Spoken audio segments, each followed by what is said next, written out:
So let's get started.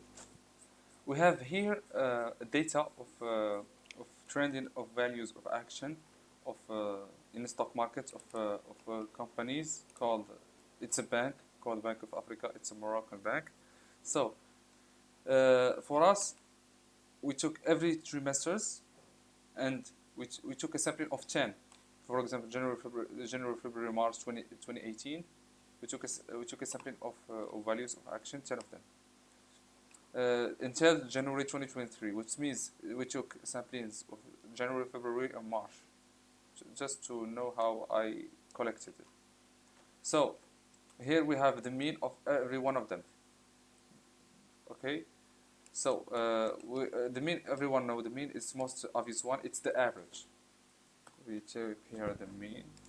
So here we have two options.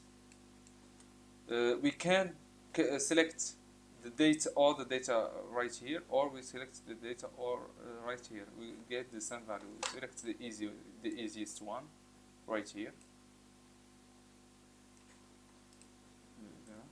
And we close it. Enter.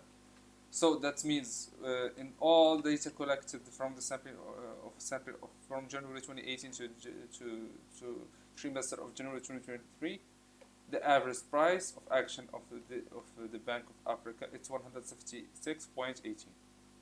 Now we're gonna next thing is next concept. We have the mode. The mode is the most frequent value. So we're gonna type here the function mode.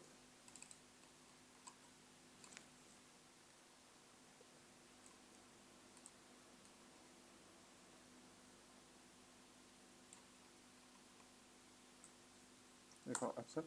Now the most frequent value here, it's 177. We should know the difference between all these three concepts of discursive statistics.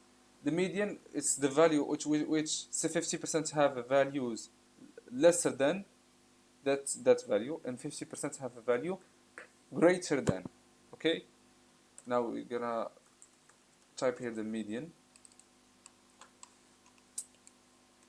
I'm gonna select all the data. Answer. Now 178.5 have values greater than 150% of the data have a values greater than 178.5, and 50% have a values less than 178.5. Now we're gonna jump in quartile 25 and quartile 75.